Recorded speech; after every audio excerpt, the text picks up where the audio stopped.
Right. ఇక కేంద్ర ప్రభుత్వం ఇటీవల తీసుకువచ్చిన మోటార్ వాహనాల చట్ట సవరణ బిల్లుకు వ్యతిరేకంగా దేశవ్యాప్తంగా నిరసన వ్యక్తమవుతుంది. ఇక యాక్సిడెంట్ చేసిన వాహనాల యజమానులు డ్రైవర్లకు 7 ఏళ్లు జైలు శిక్ష, 10 లక్షల జరిమానా విధిస్తూ కేంద్రం బిల్లును రూపొందించింది. ఇదే అంశంకి సంబంధించి మరింత సమాచారం మా కరెస్పాండెంట్ లివిల్ రెడ్డి మనకి అప్డేట్స్ అందిస్తారు. లివిల్ రెడ్డి, గుడ్ ఈవినింగ్. సో చాలా వరకు హైదరాబాద్లో కూడా ట్రాఫిక్ స్తంభించినట్టు తెలుస్తుంది. అప్డేట్స్ ఏంటి?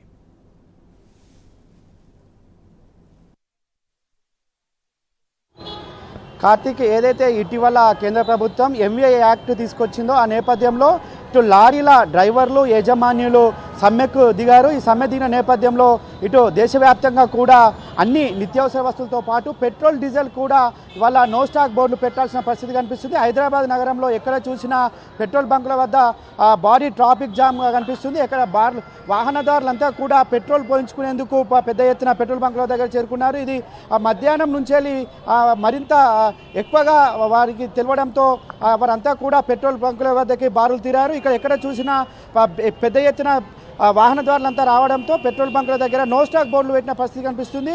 ఇక్కడ లీబర్టీ పెట్రోల్ బంక్ దగ్గర ఉన్నాం. లీబర్టీ పెట్రోల్ దగ్గర ఒక్కసారిగా జనం తాకిడి పెరగడంతో ఇక్కడ నో స్టాక్ బోర్డు పెట్టారు. ఇవాళ ఎక్కడ చూసినా ఈ ఏదైతే ఎంవీఐ యాక్ట్ చట్టం ఉందో ఆ చట్టాన్ని ఖచ్చితంగా రద్దు చేయాల్సిందే. రద్దు చేయని నేపథ్యంలో మా సమ్మె మరింత ఉధృతం చేస్తామని చెప్తున్నారు. ఈ సమ్మె ఏదైతే ఉందో ఆ 10 లక్షల రూపాయల జరిమానాతో పాటు 7 సంవత్సరాల జైలు శిక్ష ఉందని చెప్పేసి ఎంవీఐ యాక్ట్ చెప్తుంది. ఈ యాక్ట్ ప్రకారం ఖచ్చితంగా మాకు తీవ్ర ఇబ్బందులు గురవుతామని చెప్పేసి వారు చెప్తున్న పరిస్థితి కనిపిస్తుంది. ఇది రద్దు చేయని నేపథ్యంలో మా సమ్మె మరింత ఉధృతం చేస్తామని చెప్తున్న పరిస్థితి కూడా కనిపిస్తుంది.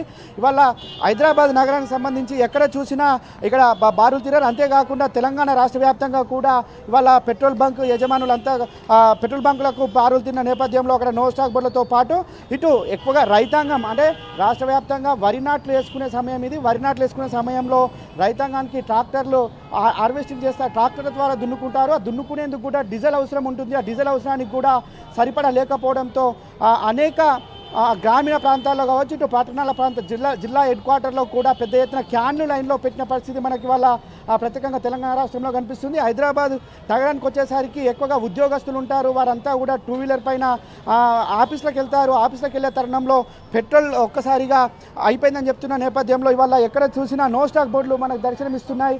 ఇవాళ అది కాకుండా ఇక్కడ ఈ పెట్రోల్ బంకుల దగ్గర ఎక్కువగా వాహనదారులు బారులు తిరగడంతో రోడ్లపై కూడా ట్రాఫిక్ జామ్ అయింది. ఏమైంది ఇక్కడ? అసలు ఎందుకు వచ్చారు మీరు? పెట్రోల్ బంక్ ఏమంటారు? పెట్రోల్ పంప్ కోసం వచ్చింది సార్. అంటే మీరు ఎప్పుడు వచ్చారు? అర్ధ గంట అయింది. ఏమంటున్నారు వాళ్ళు? ఏం చూడలేదు. ఎవరు బయట వచ్చింది లేదు. మీరు ఎక్కడి నుంచి వచ్చారు? పురాణపూల్. రాగా పెట్రోల్ బంకులు లేవా మిగతా? అవును ఉంది, కానీ అన్ని బంద్ ఉంది. చాలా ట్రాఫిక్ ఉంది అక్కడ. ఎందుకు బంద్ అయిందంటే ఏమంటున్నారు? ఏమో స్ట్రైక్ ఉంది అని అంటున్నారు. ఏ స్ట్రైక్ ఏమో తెలియదు. అది అసలు ప్రాబ్లం ఏముంది ఏమో. మీరు ఏం చేస్తుంటారు? మేము కలెక్షన్ తిరుగుతున్నాం. పెట్రోల్ కావాలి కదా. కావాలి. అదే అవసరం. నేను నింపలే. ఇక చాలా మంది ఉన్నారు. మీరు ఎక్కడికి వెళ్ళి వచ్చారు? మీరు ఎక్కడికి వెళ్ళి వచ్చారు? అసలు ఏంది ప్రాబ్లం ఏంది? నేను కవాడిగూడ నుంచి వచ్చినాను. నా బండ్లో పెట్రోల్ అయిపోయింది. బ్యాటరీ బండి తీసుకొని వెళ్ళాను. కనీసం 1 లీటర్ అని దొరుకుతుందో పెట్రోల్ అని. కవాడ గురించి వచ్చి ఇదే పరిస్థితి. పోలీసు వాళ్ళు వచ్చి బంద్ చేయిస్తున్నారు ప్రతి ఏరియాలో. ఒక్కొక్క దగ్గర ఎట్లా అంటే ఈ పెట్రోల్ గురించి మొత్తం రోడ్ అంతా జామ్ అయిపోతుంది. నిలబడ్డా కూడా 2-3 అవర్స్ అయినా పెట్రోల్ దొరుకుతుంటే గ్యారెంటీ. అట్లా ఉన్నది పరిస్థితి ఇప్పుడు. అంటే మీరు కవాడ నుంచి వచ్చారు కదా, వచ్చే ముందు చాలా పెట్రోల్ బంకులు ఉన్నాయి కదా, ఎక్కడ కూడా లేదా? అక్కడ వెళ్ళాను, ఒక దగ్గర లైన్లో నిల్చున్నాను. తర్వాత పోలీసు వాళ్ళు వచ్చి ఎలగొట్టేసారు సెటిలైట్ దగ్గర. మళ్ళీ అక్కడ నుంచి మన ప్యాడేజ్ దగ్గర చర్మాస్ పక్కనే ఉండదు బంకు. అక్కడైతే మెయిన్ రోడ్కే ఉంటుంది, చిన్న బంక్ అది. అక్కడ దగ్గర ఒక 500 మెంబర్స్ ఉండొచ్చు అక్కడ. ఇక అక్కడ నిలిచి 3-4 అవర్స్ టైం పడుతుంది. ఈ తిరిగేసరికి నా బండ్లో పెట్రోల్ అయిపోయింది. ఆడ పడేసి బ్యాటరీ బండి తీసుకొని వెళ్ళాను నేను. డబ్బాలన్నా వస్తానేమో ఒక 1 లీటర్ అని.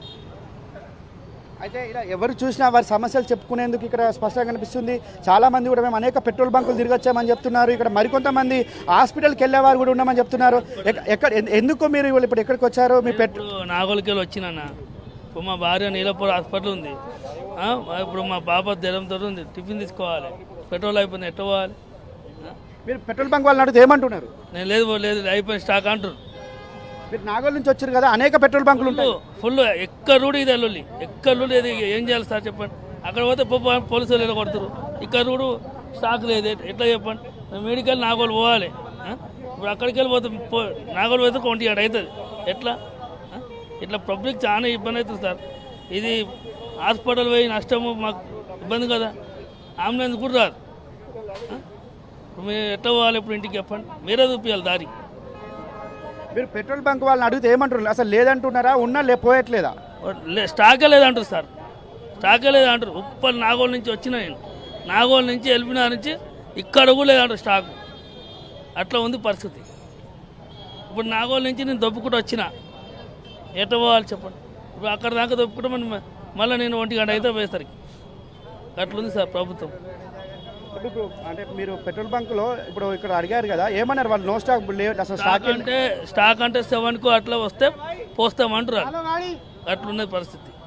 ఇక మీరే చూపించాలి సార్ దారి. ఇప్పుడు మేమైతే వచ్చినాం ఇక్కడ నరకం అనుభవిస్తున్నాం. మళ్ళీ పోయేసరికి 1 గంట అయితే నాకు నాగోలు పోయేసరికి అది ప్రాబ్లం నాది. మా పాప నీరపడి ఉంది, అట్లా మామిడి డిశ్చార్జ్. మన బంకు ఉంటుందో ఉండదో తెలియదు, అట్లా ఉంది. మీరే చూడాలి సార్, ఇబ్బంది కాకుండా అంతే. ఇక్కడ ఎవరు చూసినా వారి బాధలు చెప్పుకున్న పరిస్థితి కనిపిస్తుంది. చాలామంది మా పాప హాస్పిటల్లో ఉంది, నేను నాగోల్ నుంచి వచ్చాను, పెట్రోల్ అయిపోయింది, బండి నెట్టుకుంటూ వచ్చాను, ఇక్కడికి వస్తే ఇక్కడ కూడా పెట్రోల్ లేదని చెప్తున్నారు. నేను ఇప్పుడు మా పాపకి హాస్పిటల్లో ఉన్న మా భార్యకి నేను అన్నం తీసుకెళ్లేందుకు వస్తున్నాను, ఇప్పుడు ఎట్లు ఇవ్వాలి అని చెప్పేసి ఇక్కడ బాధపడుతున్న పరిస్థితి కనిపిస్తుంది. ఇప్పటికీ కూడా ప్రభుత్వం దీనిపై ఎలాంటి స్పందన చేసిన పరిస్థితి కూడా లేదు, ప్రభుత్వం కనీసం చర్యలు చేపట్టిన పరిస్థితి కూడా లేదు. ఇది ఇట్లా పరిస్థితి ఎన్ని రోజులు ఉంటుంది? నాగోల్ పోవడానికి రాత్రి 1, 2 అవుతుంది, నడుచుకుంటూ పోవాలి తప్ప నా బండి ఎక్కడ పెట్టాలనే పరిస్థితి కూడా ఇవాళ తీవ్ర ఆందోళన వ్యక్తం చేస్తున్న పరిస్థితి కనిపిస్తుంది. ఎక్కడ చూసినా ఇవాళ జనాలంతా కూడా ఇక్కడ ప్రతి పెట్రోల్ బంక్ దగ్గర క్యూ కడుతున్నారు. ఆ వాహనాలతో ఇక్కడ బారులు తీరిన నేపథ్యంలో అంతా కూడా ఈ వాహనాల బారులు తీరడంతో ట్రాఫిక్ భారీగా జామ్ అవుతుంది. రోడ్లన్నీ ట్రాఫిక్తో ఇరుక్కున్నాయి.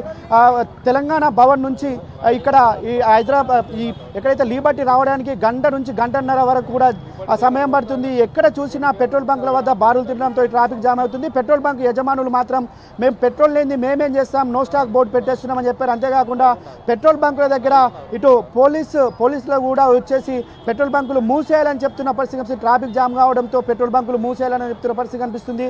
ఇక్కడ ఎక్కడ చూసినా వాళ్ళంతా రోడ్లన్నీ జామ్ అయిన పరిస్థితి కనిపిస్తుంది. ఇవాళ ఈ హాస్పిటల్కి వెళ్ళాలి, హాస్పిటల్లో అంబులెన్స్ల పరిస్థితి ఏందనే ఆందోళన కూడా కొంతమంది వ్యక్తం చేస్తున్నారు. హాస్పిటల్కి సంబంధించిన పెట్రోల్ ఎలా అని చెప్పేసి కూడా ఇవాళ వ్యక్తం చేస్తున్న పరిస్థితి కనిపిస్తుంది. ప్రతి ఒక్కరు కూడా ఇక్కడ ఆందోళన వ్యక్తం చేస్తున్న పరిస్థితి స్పష్టంగా అర్థమవుతుంది. ఇటు పోలీసులకు సంబంధించి కూడా ప్రతి పెట్రోల్ బంక్ దగ్గర పోలీసులు ఉన్నారు. అసలు మీరు మీకు బంద్ చేయమని ఏమైనా చెప్పారా, లేదంటే మీరే బంద్ చేపిస్తున్నారని చెప్తున్నారు? ఏమంటున్నారు? మేము బంద్ చేయించలేదండి, ఆల్రెడీ పబ్లిక్ ఎక్కువైపోయారు, స్టాక్ అయిపోయిందని చెప్పి చెప్తున్నారు. అందువల్ల మేము ట్రాఫిక్ క్లియర్ చేస్తున్నాం. అదే కొంతమంది ఏమంటారు అంటే పోలీసులే బంద్ చేపిస్తున్నారు, అసలు స్టాక్ ఉన్న ఇక్కడ క్లియర్ చేస్తున్నాం, అంతేగాని బంద్ చేసలేదు. ఓకే, ఇక్కడ పోలీసులు చెప్తున్న పరిస్థితి ఏంటంటే ట్రాఫిక్ జామ్ కావడంతో మేము పబ్లిక్ క్లియర్ చేస్తున్నామని చెప్తున్నారు. కానీ ఇక్కడ ఎక్కడ చూసినా ఇటు డెలివరీ బాయ్స్ కావచ్చు, ఇటు హాస్పిటల్కి వెళ్ళేవారు కావచ్చు, మిగతా ఎవరు అయినా ఇక్కడ ఇప్పుడు ఆఫీసుల నుంచి ఇంటికి వెళ్ళేవారు చాలామంది కూడా పెట్రోల్ పోయించుకొని ఇంటికి వెళ్దామని చూస్తుంటారు. ఆ సమయంలో కూడా పెట్రోల్ ఎక్కడ లేని పరిస్థితి కనిపిస్తుంది. మొత్తానికి యావత్ దేశవ్యాప్తంగా చేస్తున్న ఈ లారీల యజమాను కావచ్చు, డ్రైవర్ల సమ్మె నేపథ్యంలో ఇటు పెట్రోల్ బంకుల వద్ద భారీగా వాహనాలు బారులు తీరాయి. పెట్రోల్ లేకపోవడంతో ఇటు నిత్యావసర సరుకుల వస్తువుల రేట్లు కూడా పెరిగే అవకాశం స్పష్టంగా కనిపిస్తుంది. దీనిపై ప్రభుత్వం వెంటనే చర్యలు చేపట్టాలని చెప్పేసి కూడా లారీల యజమానులు, డ్రైవర్లు డిమాండ్ చేస్తున్నారు. ఏదైతే నూతన ఎంవీఐ చట్టం ఉందో దాన్ని రద్దు చేసేంత వరకు కూడా మా పోరాటం ఉధృతం చేస్తామని చెప్పేసిన పరిస్థితి కనిపిస్తుంది. Karthik, right, thank you లివిల్.